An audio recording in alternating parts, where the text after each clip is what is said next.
పరిశుద్ధ గ్రంథములో నుండి ఒక వాక్య భాగాన్ని ఈ పూట మనం చదువుకుందామండి. యెషయా గ్రంథము 61వ అధ్యాయము.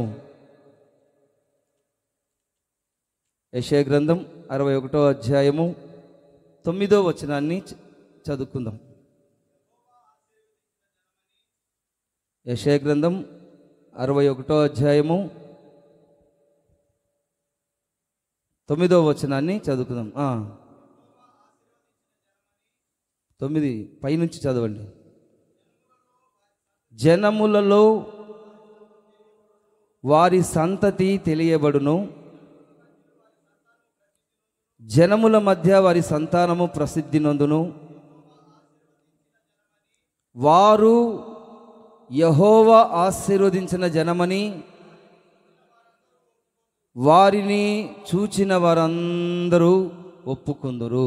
చెప్పాలి హల్లెలూయా, చెప్పాలి హల్లెలూయా. 9వ వచనంలో దేవుడు ఒక గొప్ప వాగ్దానాన్ని మన కొరకు ఎప్పుడో దాచి ఉంచి ఉన్నారు.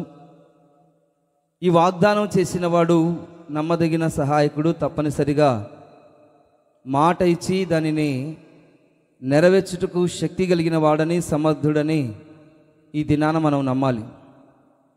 గత నెలలో కృషించిన వారిని అందరినీ నింపుతానని వాగ్దానం చేసి ఉన్నారు. కాబట్టి దేవుడు మన పెదవులను, మన హృదయాన్ని, మన ఆలోచనల్ని పక్కన పెట్టి దేవుడు మనల్ని నింపి కృషించిన వారిని అందరినీ నిలబెట్టి ఆయన సన్నిధిలో బలపరిచి నడిపించారు. వాగ్దానాన్ని దేవుడు నెరవేర్చారు. ఇప్పుడు ఈ నెలలో చక్కటి వాగ్దానము ద్వారా దేవుడు మాట్లాడుతూ ఉన్నారు.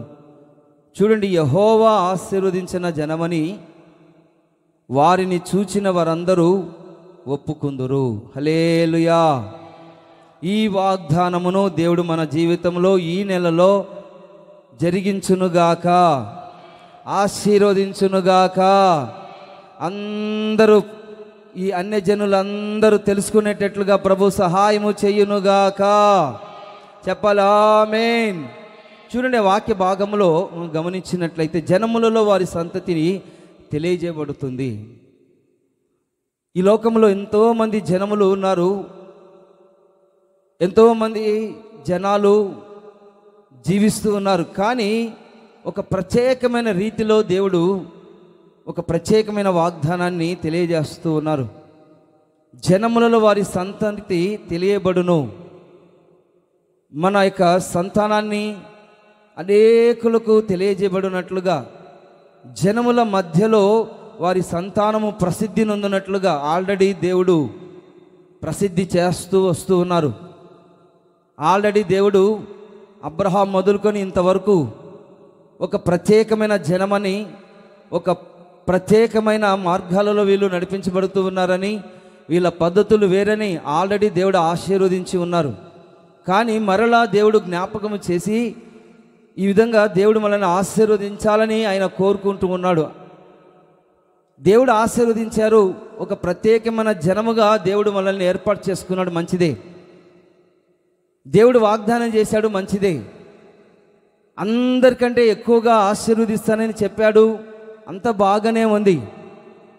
కానీ ఈ వాక్య భాగంలో మనం గమనించినట్లయితే వారు యెహోవా ఆశీర్వదించిన జనమని వారిని చూచిన వారందరూ ఒప్పుకొనబోతూ ఉన్నారు. ఖచ్చితంగా రాబోచిన దినాల్లో ఇలాంటి కార్యములు, అద్భుతాలు, ఆశ్చర్యమైన కార్యములు మన రాష్ట్రంలోనూ మన దేశంలోనూ జరిగించబోతున్నారు. ప్రపంచం అంతటా అందరూ ఒప్పుకుంటారన్నమాట.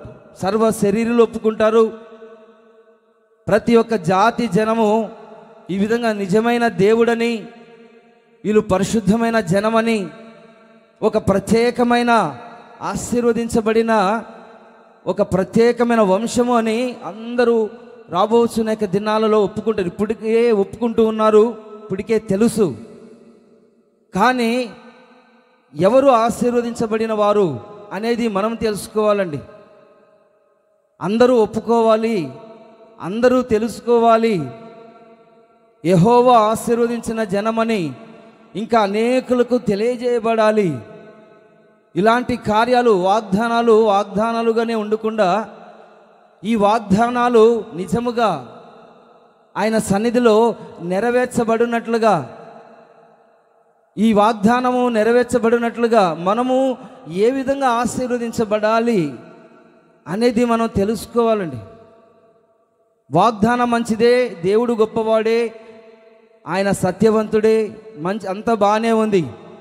కానీ ఇది జరగాలి, ఇలాంటి ఆశీర్వాదాలు మన జీవితంలో కలగాలి, అందరి జీవితాల్లో ఒప్పుకోవాలి, ఇలాంటి వాగ్దానాలు, ఇలాంటి వాక్యాలు మన రాష్ట్రంలోనూ మన దేశంలో రాబోతున్న దినాలలో ప్రభు యొక్క ప్రణాళిక నెరవేర్చబడాలి, ప్రభు యొక్క ఆలోచనలు నెరవేర్చబడాలనే వాక్యపు వాగ్దానాలు పరిశుద్ధ గ్రంథం మన చేతిలో ఉంది. అయితే ఈ వాక్య భాగంలో మనం గమనించినట్లయితే ఎవరు ఆశీర్వదించబడిన జనము, ఎవరు ఆశీర్వదించబడిన జనము అనేది ఈ దినాన ఈ వాక్య భాగంలో, ఈ వాక్యపు వెలుగులో మనం తెలుసుకోవాలండి. అనేక మంది జాతి జనములు, వంశపు వారు, సంతతి వారు జీవిస్తూ ఉన్నారు. కానీ ఎవరు ఆశీర్వదించబడిన జనము? ఎందుకని దేవుడు మనల్ని ఆశీర్వదిస్తాడు, ఆశీర్వదించి ఉన్నారు, ఇంకా రాబోతున్న దినాలలో ఆశీర్వదించి ఈ సంతతి అంతటిలో ఒక ప్రత్యేకమైన రీతిలో ప్రభువు నడిపించాలని కోరుకుంటున్నాడు. కాబట్టి ఎవరిని ఆయన ఆశీర్వదిస్తాడు అనేది మనం క్వశ్చన్ వేసుకోవాలన్నమాట. చూడండి, ఎంతోమంది, కోట్ల మంది, 7 కోట్ల మంది భూమి మీద సంతతి, సంతానము వారు జీవిస్తూ ఉన్నారన్నమాట.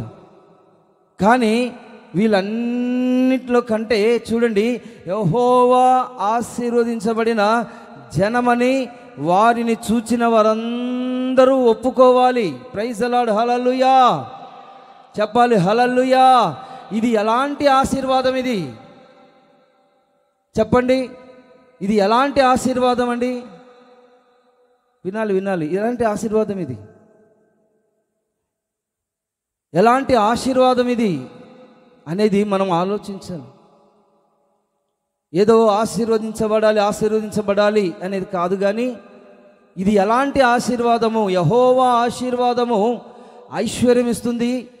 యెహోవా ఆశీర్వదించిన యొక్క జనము వాళ్ళు లయము కాని వారని, వాళ్ళు ఎన్నటికీ చనిపోరని దేవుని యొక్క వాక్యం సెలవిస్తుంది. అంత బాగానే ఉందండి. ఈ లోకంలోనూ పరలోకంలోగాను ఉంటారు అని కూడా దేవుని యొక్క వాక్యం సెలవిస్తుంది. ఆయన కృప శాశ్వతమైనది, ఆయన ప్రేమ శాశ్వతమైనదని మనకు తెలుసు. కానీ దేవుని యొక్క వాక్యంలో మనం గమనించినట్లయితే యెహోవా ఆశీర్వదించబడిన యొక్క జనము ఒక ప్రత్యేకంగా ఉంటారు. జనముల మధ్య వారి సంతానం ప్రసిద్ధి నొందుతుంది. యెహోవా ఆశీర్వదించిన జనమని వారిని చూచిన వారందరూ ఒప్పుకుంటారు. ఇదంతా బాగానే ఉంది. కానీ ఆశీర్వాదము అంటే ఏమిటి? ఎలాంటి ఆశీర్వాదం ఇది? యెహోవా దేవుని యొక్క ఆశీర్వాదం అంటే ఏంటిదో మనం ఆలోచించాలండి. ఎప్పుడైనా ఆలోచించామా? ఆశీర్వాదం అంటే ఏంటిదో మనం ఆలోచించామా? ఏదో సింపుల్గా దేవుడు మనల్ని ఆశీర్వదించి ఉన్నారు, ఏదో జీవిస్తూ ఉన్నాము, చక్కగా భోంచేస్తూ ఉన్నాము, చక్కగా పండుకొని ఏదో ఒక పని చక్కగా చదువుకుంటున్నాము, వస్తున్నాం, పోతున్నాము, ఇది ఆశీర్వాదం అని మీరు అనుకుంటూ ఉన్నారు. కానీ యెహోవా ఆశీర్వాదము ఒక ప్రత్యేకమైన రీతిలో ఉంటుంది. యెహోవా ఆశీర్వాదము చూడండి, జనములన్నిటికంటే ఒక ప్రత్యేకంగా ఉంటుంది. ఏంటి ఆ ప్రత్యేకత? ఏంటి ఆ సపరేషన్? ఏంటి ఒక ఉన్నతమైన ఆశీర్వాదం అని దేవుని యొక్క వాక్యం సెలవిస్తున్నది. కాబట్టి ఇది మనం తెలుసుకోవాలండి.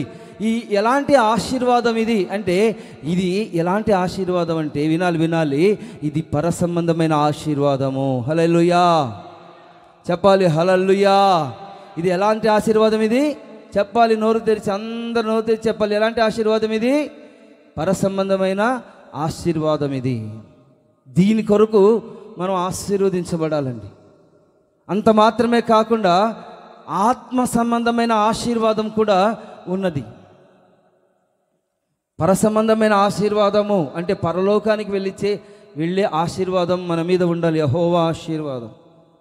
యెహోవా ఆశీర్వాదం లేకుండా పరలోకానికి ఎవ్వరూ రాలేరండి. దేవుడు మిమ్మల్ని ఆశీర్వదించకుండా, మీ తల మీద చేయి పెట్టకుండా మిమ్మల్ని ఆశీర్వదించుకుంటే దేవుని రాజ్యంలోనికి, పరలోక రాజ్యానికి ఎవరూ చేరలేరు. అందుకనే యెహోవా ఆశీర్వాదమని అక్కడ చెప్పబడుతూ ఉంది. యెహోవా ఆశీర్వాదము పరలోకానికి వెళ్ళాలి, పరసంబంధమైన ఆశీర్వాదం. అంత మాత్రమే కాకుండా ఆత్మ సంబంధమైన ఆశీర్వాదము. చెప్పాలి హల్లెలూయా. ఎలాంటి ఆశీర్వాదము? ఆత్మ సంబంధమైన ఆశీర్వాదం అంటే ఆత్మఫలాలు, ఆత్మవరాలు ఈ విధంగా ఫలించాలి అని అదొక ఆశీర్వాదం. వరాలు, ఆత్మ సంబంధమైన వరాలు ఉన్నాయి, ఆత్మ సంబంధమైన ఫలాలు ఉన్నాయి. ఈ విధంగా దేవుని యొక్క ఆశీర్వాదాలు ఉంటేనే ఆత్మ సంబంధమైన యొక్క ఫలములలో మనం ఫలిస్తామని దేవుని యొక్క వాక్యంలో సెలవిస్తూ ఉంది. అంత మాత్రమే కాకుండా చూడండి, దేవుని యొక్క ఆశీర్వాదము ఎలా ఉండాలంటే మన శరీరములో శరీర సంబంధమైన ఆశీర్వాదాలు కూడా మనం పొందుకోవాలి. చెప్పాలి హల్లెలూయా. అర్థమైందా? శరీర సంబంధమైన ఆశీర్వాదం. శరీర సంబంధమైన ఆశీర్వాదం అంటే ఏంటి? ఆరోగ్య విషయములో, అవసరతల విషయములో, శరీర సంబంధమైన అవసరతలన్నీ తీర్చబడే విషయంలో ఆశీర్వదించబడాలండి. యెహోవా ఆశీర్వదించిన జనమని వారిని చూచిన వారందరూ ఒప్పుకోవాలి. ఏమని ఒప్పుకోవాలి? వీళ్ళు పరసంబంధమైన ఆశీర్వాదాన్ని పొందినవారు. చెప్పండి అందరూ హల్లెలూయా. వీళ్ళు ఆత్మ సంబంధమైన ఆశీర్వాదాలను కలిగిన వాళ్ళు, వీళ్ళు శరీర సంబంధమైన ఆశీర్వాదములను పొందుకున్న వాళ్ళు అని అందరూ ఒప్పుకోవాలి. అంత మాత్రమే కాకుండా భూ సంబంధమైన ఆశీర్వాదాలు కూడా అనుగ్రహించబడుతున్నాయి వీళ్లకు అని అందరూ ఒప్పుకోవాలన్నమాట. ఎవరు? ఈ లోకంలో ఉన్న వంశపు వారు, ఈ లోకంలో ఉన్న సంతతి వారు. చెవులు మూసుకున్నాడు, వినాలి. చెప్పాలి హల్లెలూయా. చెప్పాలి హల్లెలూయా. చూడండి, పరసంబంధమైన ఆశీర్వాదం, ఆత్మ సంబంధమైన ఆశీర్వాదం, ఈ శరీర సంబంధమైన ఆశీర్వాదము, భూ సంబంధమైన ఆశీర్వాదం. ఈ 4 ఆశీర్వాదాలు పొందుకున్న వారే ఆశీర్వదించబడిన జనమని అనేక మంది ఒప్పుకుంటారు. ఈ లోక సంబంధమైన జనులు ఎలాంటి ఆశీర్వాదాలను కోరుకుంటారండి?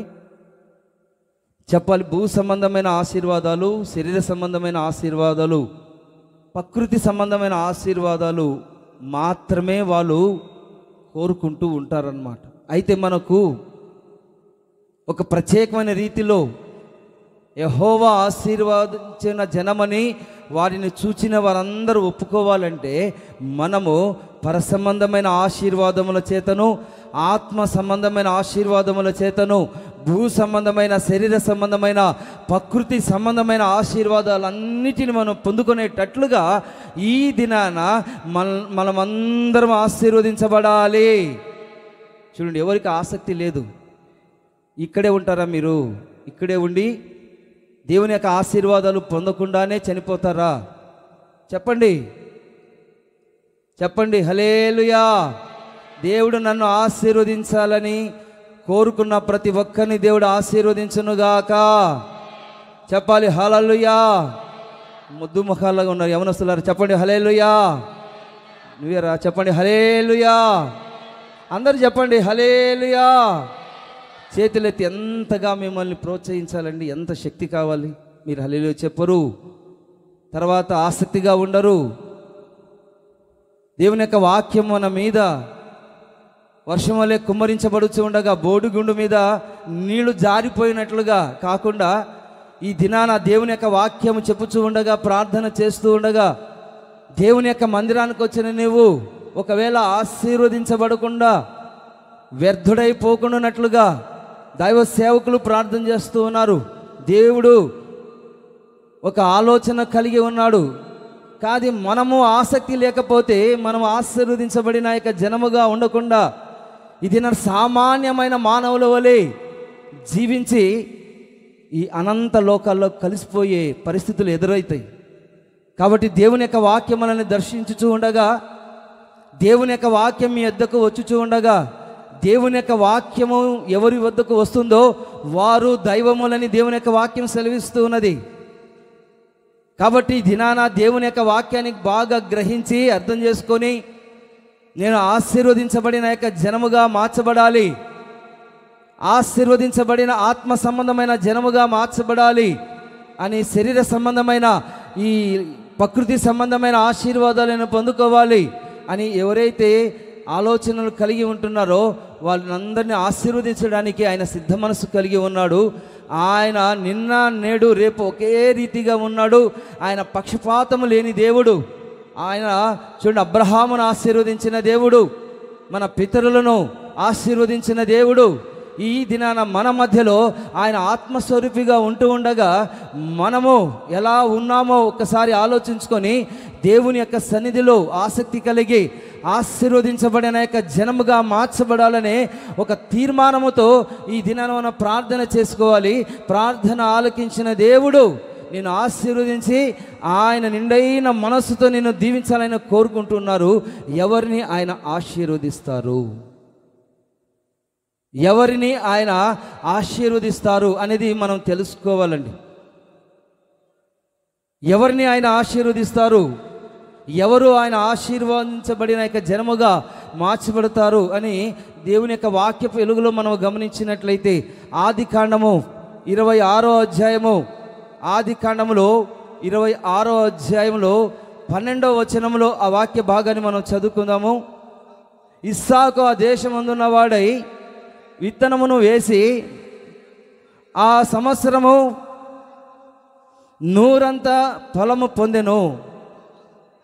యెహోవా అతనిని ఆశీర్వదించెను గనుక ఆ మనుష్యుడు గొప్పవాడిగా మార్చబడ్డాడు. చప్పట్లు కొట్టండి, హల్లెలూయా చెప్పాలి, హల్లెలూయా చెప్పాలి, హల్లెలూయా.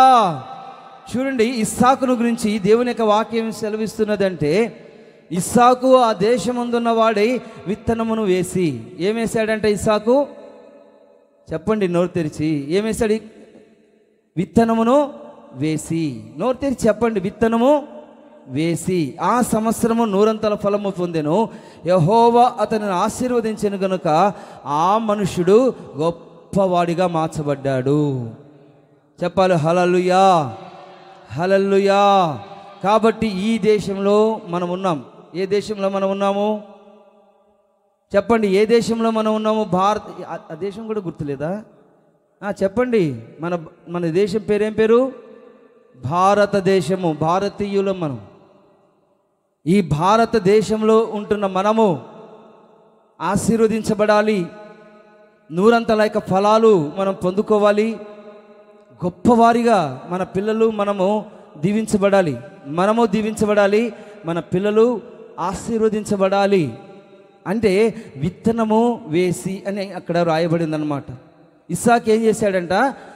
పొలములో విత్తనమును వేసి 100 ఫలాన్ని పొందుకున్నాడు. విత్తనము అంటే అర్థం ఏంటి? విత్తనము అంటే దేవుని యొక్క వాక్యానికి సాదృశ్యముగా సూచిస్తున్నదన్నమాట, గుర్తుగా ఉన్నది.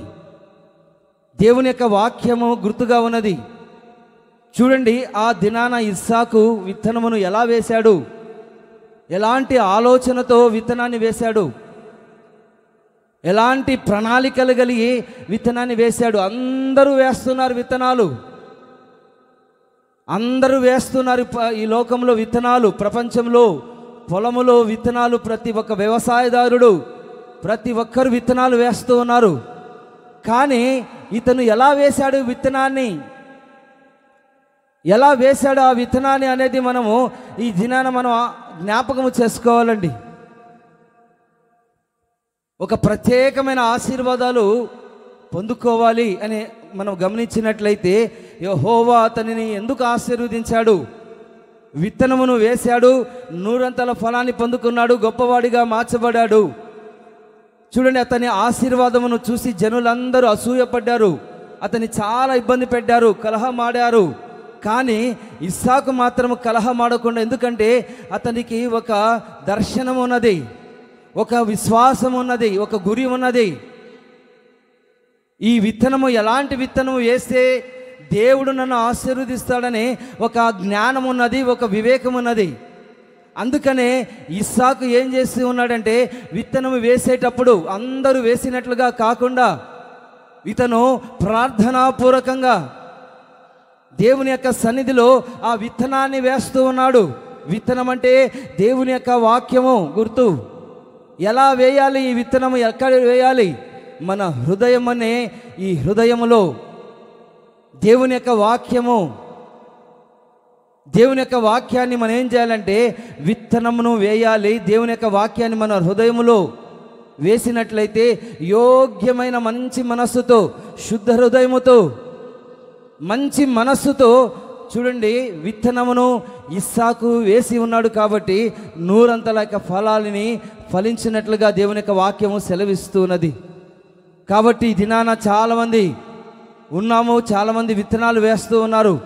కొంతమంది చూడండి, మంచి నేల మీద పడిన యొక్క విత్తనము వలె, ముళ్ళలో పడిన యొక్క విత్తనము వలె, దారిలో పడిన యొక్క విత్తనము వలె, రాతి నేలన పడిన యొక్క విత్తనము వలె కాకుండా ఈ దినాన విత్తనము ఎక్కడ వేయబడాలి అంటే మన హృదయములో దేవుని యొక్క వాక్యము స్థాపించబడాలి. చెప్పాలి హల్లెలూయా, చెప్పాలి హల్లెలూయా. వాళ్ళే ఆశీర్వదించబడతారు. ఎవరి హృదయములో అయితే విత్తనం ఉంటుందో, ఎవరి హృదయములో దేవుని యొక్క వాక్యం ఉంటుందో, ఎవరి యొక్క హృదయములో దేవుని యొక్క వాక్యాన్ని నింపుకుంటారో, ఎవరి హృదయములలో దేవుని యొక్క వాక్యాన్ని చదివి దాని హృదయంలో భద్రపరుచుకుంటారో, ఆ వాక్యము ఏం చేస్తుందంటే మన హృదయములో నూరంతలుగా ఫలింపజేసి దేవుడు ఆశీర్వదిస్తాడు. హృదయంలో వాక్యం లేకుండా, హృదయంలో దేవుని యొక్క ప్రణాళిక లేకుండా, దేవుని యొక్క వాక్యాన్ని చదవకుండా, దేవుని యొక్క వాక్యాన్ని ధ్యానించకుండా, దేవుని యొక్క వాక్యాన్ని యోగ్యమైన యొక్క మనసుతో విత్తకుండా ఈ దినాన నువ్వు ఎన్ని పనులు చేసినా, ఎన్ని ప్రార్థనలు చేసినా వేస్ట్, వ్యర్థమని దేవుని యొక్క వాక్యము సెలవిస్తూ ఉన్నది. కాబట్టి ఈ దినాన వ్యర్థమైపోకుండా, మన జీవితాన్ని వ్యర్థమైపోకుండా దేవుని యొక్క వాక్యం అనే యొక్క విత్తనమును ఎలా వేయాలి మన హృదయములో అనేది ఈ దినాన మనం గమనించాలండి. చెప్పాలి హల్లెలూయా, చెప్పాలి హల్లెలూయా. దేవుని యొక్క వాక్యం అనే విత్తనమును మన హృదయములో ఉంచుకొని ఆ విధంగా మనం ఫలించాలి. విత్తనం అంటే వరికి పంటకు సంబంధించిన యొక్క విత్తనం కాదండి, జొన్న సంబంధించిన యొక్క విత్తనం కాదండి. రకరకాల విత్తనాలు ఉన్నాయి ఈ లోకంలో, రకరకాల విత్తనాలు ఉన్నాయి. సామాన్యమైన యొక్క మానవులు దానిని విత్తి ఆ ఫలాలను పొందుకుంటూ ఉన్నారు. కానీ ఈ వాక్యంలో మనం గమనించినట్లయితే ఒక పరసంబంధమైన ఆశీర్వాదము, భూ సంబంధమైన ఆశీర్వాదము, శరీర సంబంధమైన, ఆత్మ సంబంధమైన ఆశీర్వాదాలు ఆశీర్వదించబడాలి అంటే మన హృదయంలో దేవుని యొక్క వాక్యాన్ని మనం విత్తాలి. చెప్పాలి హల్లెలూయా, చెప్పాలి హల్లెలూయా. ఎలా విత్తాలి ఆ వాక్యాన్ని? దేవుని యొక్క వాక్యం మనలో ఫలించాలంటే, దేవుని యొక్క వాక్యం మన హృదయంలో విత్తాలంటే మనం ఏం చేయాలి? వ్యవసాయదారుడైతే ఆ విత్తనాలను తీసుకొని, ఎరువును తీసుకొని చక్కగా పంట పండి చక్కగా ఆ ఫలాలను పొందుకుంటాడు. అది లోక సంబంధమైన, భూ సంబంధమైన ఆశీర్వాదం. కానీ దేవుని యొక్క వాక్యం మన హృదయంలో ఎలా విత్తాలి, ఎలా ఇది ఫలిస్తుంది, ఎలా దీవెనకరంగా మార్చబడుతుంది ఈ వాక్యము అనేది ఈ దినాన మనం చక్కగా తెలుసుకోవాలండి. ఒకవేళ ఈ వాక్యాన్ని మీరు విని మర్చిపోతే మీరు ఫలించరు, మీరు ఆశీర్వదించబడలేరు. శపించబడిన జనం ఒకటి ఉంది. నా కుడి వైపున నిలిచి ఉన్న వారలారా, మీరు ఆశీర్వదించబడిన జనం, పరలోక రాజ్యాన్ని మీరు స్వతంత్రించుకోండి అని చెప్తూ ఉన్నారు. ఎడమవైపు ఉన్న యొక్క మేకలతో ఏం చెప్తూ ఉన్నారంటే, వాళ్ళు వాక్యాన్ని వినరు, వాక్యాన్ని హృదయంలో దాచిపెట్టుకోరు, మేకల వలె అటు ఇటు తిరుగుతూ వాళ్ళ హృదయంలో ఎంత ఖాళీ, వాళ్ళ హృదయంలో ఏ వాక్యం ఉండదు, దేవుని గురించిన స్తుతి ఉండదు, ఆరాధన ఉండదు. అందుకనే వాళ్ళు శపించబడిన జనమది. ఆ శపించబడిన జనం ఎవరంటే సాతానుకు సంబంధించిన వాళ్ళు. కాబట్టి ఈ దినాన మనము యెహోవా ఆశీర్వదించిన జనమని వారందరూ తెలుసుకునేటట్లుగా, వాళ్ళందరూ ఒప్పుకునేటట్లుగా మనం ఏం చేయాలంటే మన హృదయములో దేవుని యొక్క వాక్యాన్ని మన హృదయములో నూరంతలుగా ఈ వాక్యం ఫలించినట్లుగా ఈ దినాన దేవుడు మనల్ని అందరినీ బలపరుచునుగాక. చెప్పాలి హల్లెలూయా. ఈ వాక్యాన్ని ఎలా విత్తాలి అనేది పరిశుద్ధ లేఖనాలలో మనం గమనించినట్లయితే కీర్తనల గ్రంథం 126 ఆ వాక్యాన్ని మనం చదువుకుందామండి. 126 5వ వచనం చదువు. కన్నీళ్లు విడుచుచు విత్తువారు సంతోష గానములతో పంట కోసెదరు. పిడికెలు విత్తనములు చేతపట్టుకొని ఏడ్చుచూ విత్తువాడు సంతోష గానము చేయుచు పనలు మోసుకొని వచ్చును అని ఈ వాక్య భాగములను చూస్తూ ఉన్నాం. దేవుని యొక్క వాక్యము మన హృదయంలో విత్తబడాలి, దేవుని యొక్క వాక్యం మన హృదయంలో ఫలించాలి అనేది మనము ఈ దినాన మనం తీర్మానం చేసుకుని, నా హృదయంలో వాక్యము ఉండాలి, అప్పుడే నేను ఆశీర్వదించబడతాను అని మీరు తెలుసుకున్నారు, బాగానే ఉంది. కానీ ఈ వాక్యము ఎలా విత్తబడాలి అంటే కన్నీళ్లతో. దేవుని యొక్క వాక్యాన్ని ఏం చేయాలంటే కన్నీళ్లతో విత్తాలి. కన్నీళ్లతో విత్తినప్పుడు సంతోష గానములతో మనం ఏం చేస్తామంటే పంట మనం కోసుకుంటాం. ఎలా? ఆ వాక్యములో ఉన్న పంట, వాక్యములో ఉన్న సారాంశం, దేవుని యొక్క వాక్యములో ఉన్న ఆ ఆంతర్యం, దేవుని యొక్క వాక్యములో ఉన్న యొక్క బలం, దేవుని యొక్క వాక్యములో ఉన్న ఆ యొక్క శక్తి ఎప్పుడు మనం పొందుకుంటామంటే కన్నీళ్ల చేత మనం ప్రార్థన చేసినప్పుడు. అప్పుడు ఆ వాక్యం మన హృదయములో ఎలా ఫలిస్తుందంటే సంతోషము అనేక పంటను మనం కోసుకుంటామండి.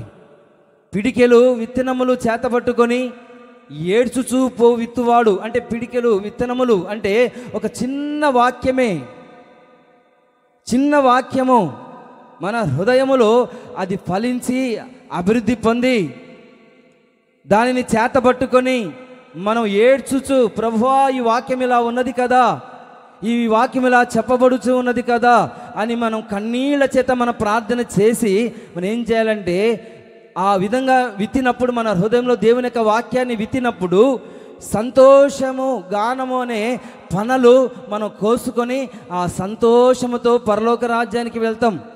లేకపోతే దుఃఖముతోనే అదో పాతాళానికి, చనిపోయిన తర్వాత అదో పాతాళానికి వెళ్ళవలసిన పరిస్థితి ఎదురవుతుంది.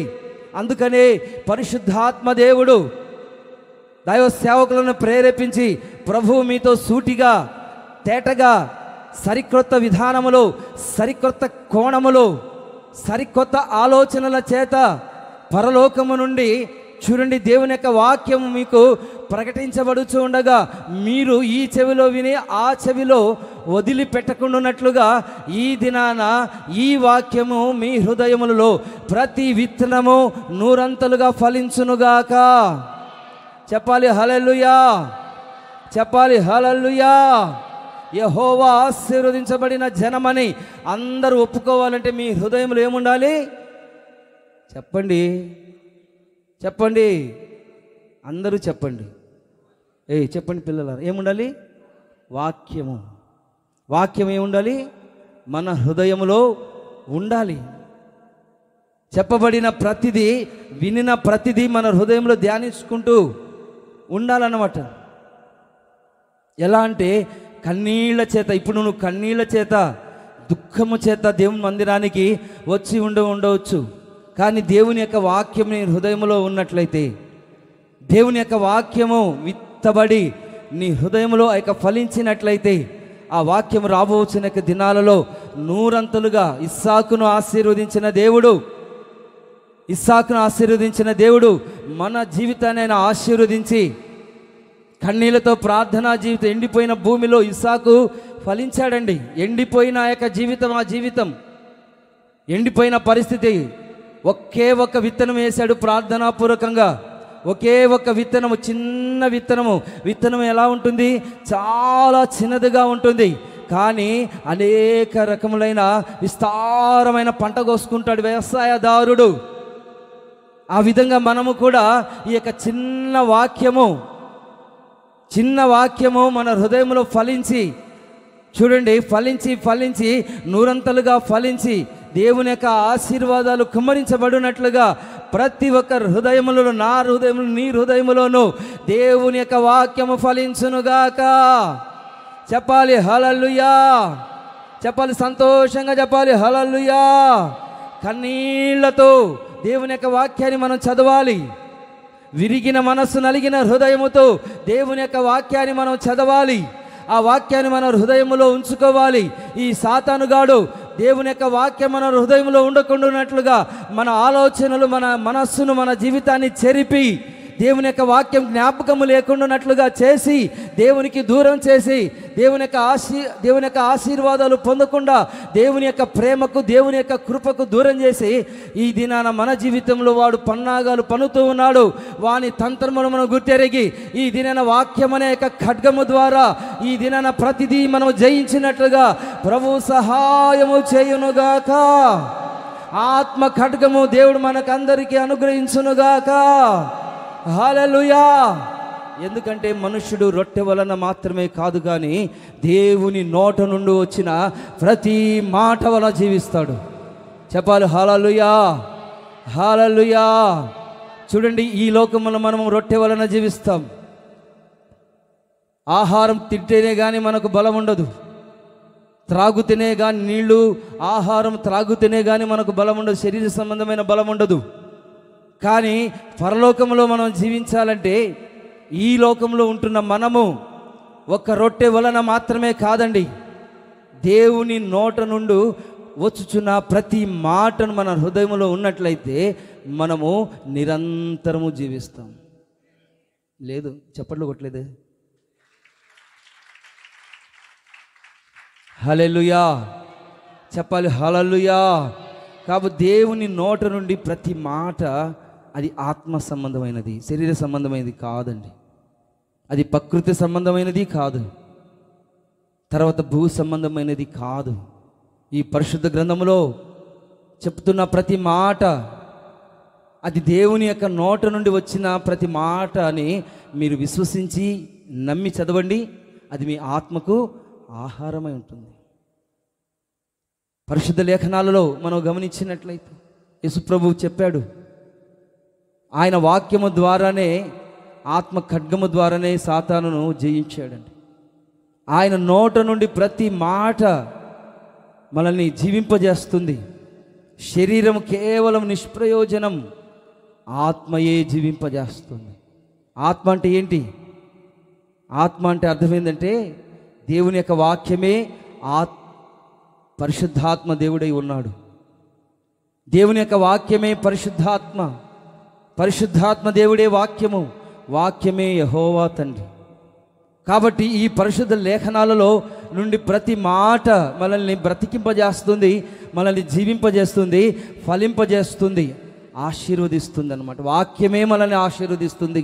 అంత మాత్రమే కాకుండా ఈ లోక సంబంధమైన ఆశీర్వాదాలు, పర సంబంధమైన ఆశీర్వాదాలు, భూ సంబంధ, శరీర సంబంధమైన ఆశీర్వాదాలు రావాలంటే దేవుని యొక్క వాక్యం అనే విత్తనము మన హృదయములో నూరంతలుగా ఫలించినట్లుగా కన్నీళ్లతో మనం ఆయన వాక్యాన్ని మనం చదివి, కన్నీళ్ల ద్వారా ఆయన వాక్యాన్ని మన హృదయంలో దాచిపెట్టుకొని దానిని హృదయపూర్వకంగా మనము ఆ వాక్యాన్ని మనం ఏం చేయాలంటే ఆరాధన చేస్తూ ఉండాలి. ఆ వాక్యాన్ని మన హృదయంలో ఉంచుకొని ప్రభువును ఆరాధన చేస్తూ ఉన్నట్లయితే ఈ దినాన మన జీవితంలో దేవుడు గొప్ప కార్యములు చేయునుగాక. చెప్పాలి హల్లెలూయా, చెప్పాలి హల్లెలూయా. చూడండి, పరిశుద్ధ లేఖనాలలో మనం గమనించినట్లయితే రెండవదిగా దేవుడు మనల్ని ఆశీర్వదించాలంటే ఎవరిని దేవుడు ఆయన ఆశీర్వదిస్తాడంటే మొట్టమొదటిగా వాక్యం అనే ఆ యొక్క విత్తనాన్ని మన హృదయంలో ఉన్నట్లయితే వాళ్ళను మాత్రమే దేవుడు ఆశీర్వదిస్తాడు. ఎవరిని ఆశీర్వదిస్తాడు? వాక్యం అనే విత్తనము నీ హృదయంలో ఉంటే. రెండవదిగా మనం గమనించినట్లయితే కీర్తనల గ్రంథము 24వ అధ్యాయము కీర్తనల గ్రంథం 24వ అధ్యాయము 4-5 వచనాలు మనం గమనించి చదువుకుందాం. 24వ అధ్యాయము 4వ వచనము 5వ వచనము చదవండి. వ్యర్థమైన దాని యందు మనస్సు పెట్టక, కపటముగా ప్రమాణము చేయక, నిర్దోషమైన చేతులు, శుద్ధమైన హృదయము కలిగి ఉండువాడే వాడు యెహోవా వలన ఆశీర్వాదమునందును. ఆశీర్వదించబడలేరండి మీరు. ఆమెన్ చెప్పకుండా, హల్లెలూయా చెప్పకుండా, దేవుని యొక్క వాక్యాన్ని విని వెంటనే సంతోషంగా ఉండకుండా ఉన్నట్లయితే మీరు శపించబడిన జనముగా మార్చబడతారు. ముందుగానే చెప్తాను నేను. 6 దినాన బాధపడితే లాభం లేదు, ఏడ్చినా లాభం లేదు. వాడు యెహోవా వలన ఆశీర్వాదం పొందుకుంటాడు అని దేవుని యొక్క వాక్యము సెలవిస్తుంది. ఎవరు ఆశీర్వదించబడిన యొక్క జనము అంటే వ్యర్థమైన వాటి యందు మనస్సుంచక, కపటముగా ప్రమాణము చేయక, నిర్దోషమైన చేతులు, శుద్ధమైన హృదయము కలిగి ఉండువాడే యెహోవా వలన ఆశీర్వదించబడతాడు. చెప్పండి హల్లెలూయా. అందరూ చెప్పాలి హల్లెలూయా. చేతులెత్తి చెప్పాలి హల్లెలూయా. కాబట్టి వ్యర్థమైన దాని యందు మనము మనస్సు పెట్టకూడదు. ఈ లోకమంతా వ్యర్థం వ్యర్థం వ్యర్థం అని దేవుని యొక్క వాక్యము సొలొమోను మహాభక్తుడు చెప్తూ ఉన్నాడండి. వ్యర్థమైన వాటి యందు ఈ దినాన మనం మనసు పెట్టకూడదు. అంటే మన మనస్సు మారి నూతన పరచబడాలి. అంటే మారు మనసు పొందాలి. మారు మనసు పొందాలండి. మారు మనసు పొందిన తర్వాత కపటముగా ప్రమాణం చేయకూడదు. అంటే కపటముగా బాప్తిసం తీసుకోకూడదు. బాప్తిసం తీసుకునేటప్పుడు నువ్వు దేవునితో ప్రమాణం చేసావు, నిబంధన చేసావు. అయ్యా, నేను వ్యర్థమైన వాటి యందు మనసు పెట్టను, ఈ లోకం వైపు నేను చూడను, ఈ లోక సంబంధమైన ఆశీర్వాదాలు నాకొద్దు, నేను మీ వాడిని, మీ సంబంధిని, నేను ఆత్మ సంబంధిని అని మీరు ఏం చేశారు? బాప్తిసం తీసుకునేటప్పుడు ప్రమాణం చేశారు. ఎవరితో ప్రమాణం చేశారు? తండ్రి, కుమార, పరిశుద్ధాత్మ దేవుని యొక్క నామములో మీరు బాప్తిసం తీసుకున్నారు. ప్రమాణము చేసి బాప్తిసం తీసుకున్నారండి. కానీ దేవుని యొక్క వాక్యం ఏం చెప్తుందంటే కపటముగా ప్రమాణము చేయకూడదు. వ్యర్థమైన దాని యందు మనస్సు ఉంచకూడదు. మన యొక్క మనస్సు మారాలి. మారు మనస్సు పొందకపోతే యెహోవా ఆశీర్వదించబడిన యొక్క జనాంగములు రారండి. ఎవరైతే మనస్సును మార్చుకోకుండా, బాప్తిసం తీసుకోకుండా, దేవుని యొక్క సన్నిధిలో పరిశుద్ధపరచుకోకుండా ఈ దినాన ఉన్నట్లయితే దేవుని యొక్క ఆశీర్వాదాలు కాదు కానీ దేవుని యొక్క శాపాలన్నీ మన నెత్తి మీద ఉంటాయి. కాబట్టి ఈ దినాన ఎవరు ఆశీర్వదించబడిన యొక్క జనము అనేది దేవుని యొక్క వాక్యం సెలవిస్తుందంటే వ్యర్థమైన దాని యందు. చూడండి, ఈ లోకంలో వ్యర్థమైన చాలా ఉన్నవి. దాని యందు మనం మనసు పెట్టకూడదు. మన మనస్సు మారి, మన మనస్సు మార్పు చెందుకొని దేవుని యొక్క సన్నిధిలో మన యొక్క మనస్సు పూర్తిగా మారు మనసు పొందాలండి. ఆల్రెడీ నేను మారు మనసు పొందేశాను అని అనుకుంటున్నారా? అలా కాదండి. ఈ దినాన మనం దేవుని యొక్క సన్నిధిలో ప్రతిరోజు, ప్రతి క్షణము మనం మారు మనసు పొందుతూనే ఉండాలి. ఎందుకంటే వ్యర్థమైన వ్యర్థత లోకంలో ఎంతో మనకు కనబడుతుంది. వ్యర్థత చాలా మనకు కనబడుతుంది. చాలా ఆలోచనలు ఉన్నాయి, చాలా ఉంది ఈ లోకమంతా. కానీ ఒక ప్రత్యేకమైన జనముగా దేవుడు మనల్ని ఆశీర్వదించాలంటే వ్యర్థమైన దాని యందు మనసు పెట్టకయు, కపటముగా ప్రమాణము చేయకయు, అంటే కపటముగా బాప్తిసం తీసుకోకుండా, నిర్దోషమైన చేతులు, శుద్ధమైన హృదయం. అంటే ఎవరు ఆశీర్వదించబడిన యొక్క జనం అంటే పరిశుద్ధత కలిగి ఎవరైతే జీవిస్తారో వాళ్ళని దేవుడు ఆశీర్వదించునుగాక. చెప్పాలి ఆమేన్. చెప్పాలి హల్లెలూయా. ఎవరు ఆశీర్వదించబడిన జనం? చెప్పాలి ఎవరు? పరిశుద్ధమైన జీవితం, పవిత్రమైన జీవితం. పరిశుద్ధతను మనం కోరుకుంటూ, ఎందుకంటే దేవుని యొక్క రాజ్యము పరిశుద్ధమైనది.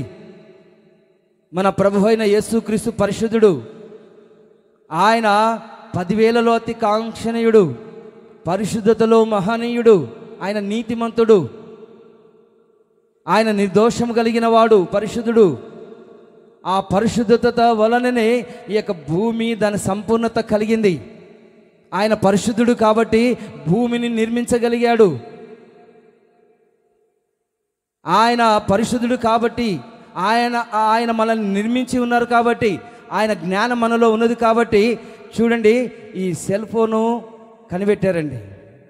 ఆయన పరిశుద్ధుడు కాబట్టి ఇక భూమిని, ఆకాశాన్ని, పరలోకంలో ఉన్న వాటిని అన్నిటినీ సృష్టించగలిగినాడు. ఎందుకంటే ఆయనలో ఏ అపవిత్రత లేదు కాబట్టి. భూమి కలుగునుగాక అన్న వెంటనే ఆయన మనస్సులోనే భూమి అంతా ఈ విధంగా సృష్టించబడిందండి. ఆయన పరిశుద్ధుడు. ఆకాశంలో సూర్య చంద్ర నక్షత్రములు కలుగునుగాక, భూమి మీద గాలి ఉండునుగాక, నీరు ఉండునుగాక అని ఆయన ఎప్పుడైతే మనసులో యొక్క మాట చెప్పాడో వెంటనే కలిగింది. ఎందుకంటే ఆయన పరిశుద్ధుడు. భూమియు దాని సంపూర్ణతయు, లోకమును దాని నివాసులు యెహోవాయే. ఆయన సముద్రం మీద దాని పునాది వేశాడు. ఈ యొక్క భూమి యొక్క పునాదులు దేని మీద ఉన్నాయంటే సముద్రం మీద, జలముల మీద, ప్రవాహ జలముల మీద దాన్ని స్థిరపరిచారంట. మనం దేని మీద ఉన్నాం ఇప్పుడు? మీరు అనుకుంటున్నారు ఆరిన నేల మీద మనం ఉన్నామని. కాదండి, మనం నీళ్లలో ఉన్నాం. పైన నీళ్లు, కింద నీళ్ళే, సముద్రము నీళ్ళే, చిన్నదే, ఆరిన నేల కొద్దిగా మాత్రమే. దేవుడు దానిని స్థిరపరిచి, ఎందుకంటే ఆయన పరిశుద్ధుడై ఉన్నాడు కాబట్టి, మనల్ని ఆయన స్వరూపం, ఆయన పోలికకు చొప్పున చేసి ఉన్నాడు కాబట్టి కొద్దిగా గొప్పగా మనం ఇలాంటి ఇళ్లను మనం నిర్మించగలుగుతూ ఉన్నాం. మీరు నడుపుతున్న కారు మనుషుడు తయారు చేసింది. ఈ సెల్ ఫోన్ కానీ ప్రతి వస్తువు మనుషుడు తయారు చేసింది. ఎందుకంటే మనుషునికి దేవుడు అది ఇచ్చాడు, అలాంటి ఆలోచనను అనుగ్రహించి ఉన్నాడు కాబట్టి ఈ మనుషుడు ఈ యొక్క ఉన్న పదార్థాలన్నీ సృష్టించగలుగుతూ ఉన్నాడు, హ్యాపీగా జీవించగలుగుతూ ఉన్నారు. అదేవిధంగా చూడండి, యెహోవా పర్వతమునకు ఎక్కదగిన వాడెవడు? ఈ లోకంలో ఉంటే ఇవన్నీ ఓకే, కానీ దేవుని యొక్క పర్వతానికి, దేవుని యొక్క స్థానానికి, దేవుడు ఉన్న యొక్క నివాస స్థలానికి చేరుకోవాలంటే ఏం కావాలంటే పరిశుద్ధత అనేది మనకు చాలా ఇంపార్టెంట్. చెప్పాలి హల్లెలూయా, చెప్పాలి హల్లెలూయా.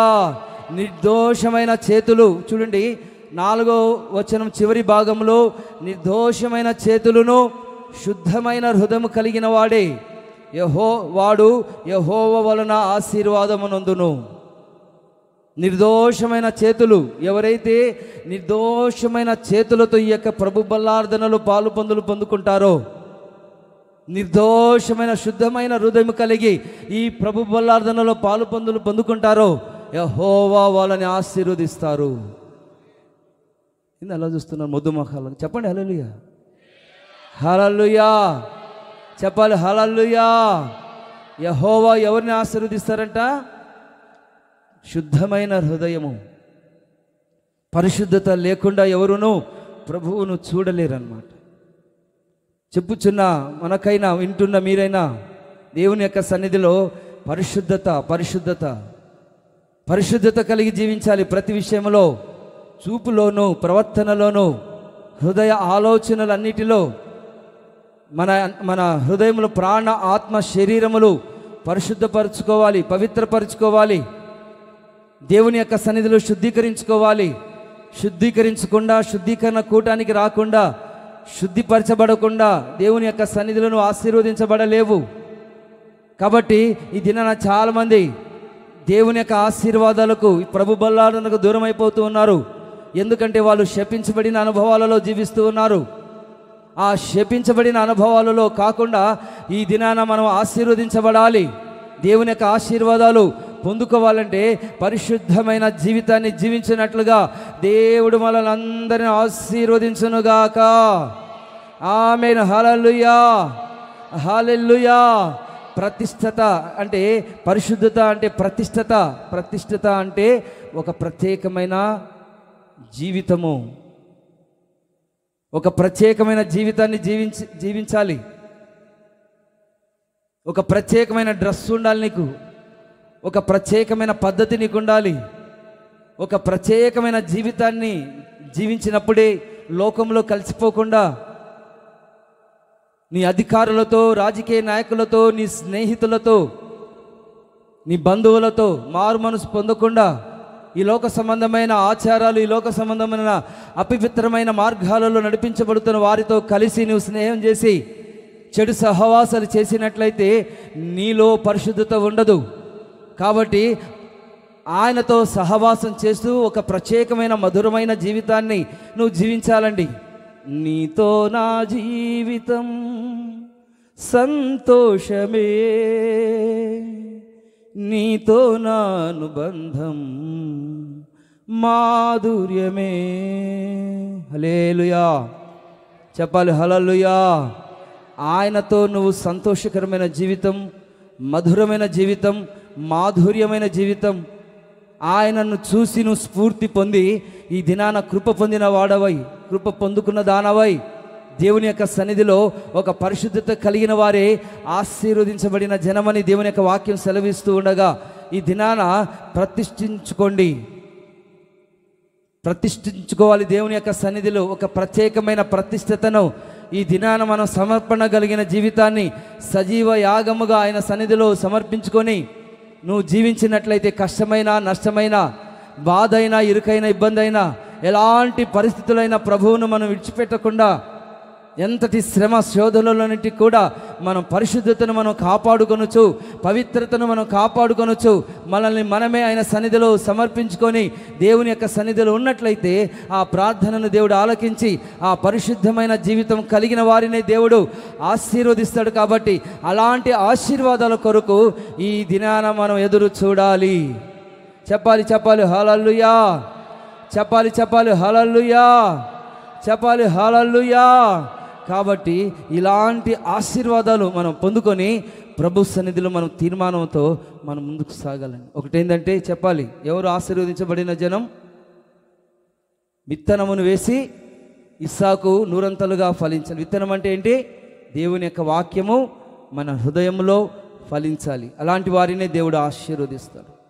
రెండవదిగా మనం గమనించినట్లయితే వ్యర్థమైన దాని యందు మనస్సుంచక, కపటముగా బాప్తిసము తీసుకోకుండా, బాప్తిసం తీసుకున్న తర్వాత ఆ ప్రమాణంలో నుండి, ఆ నిబంధనలను తప్పిపోకుండా నిర్దోషమైన చేతులు, శుద్ధమైన హృదయం కలిగి దేవుని యొక్క సన్నిధిలో ఉండువాడే ఆశీర్వదించబడతాడని దేవుని యొక్క వాక్యం సెలవిస్తూ ఉండగా ఈ దినాన ప్రభు సన్నిధిలో మనం తీర్మానం చేసుకుని ప్రార్థన చేసుకుందాం.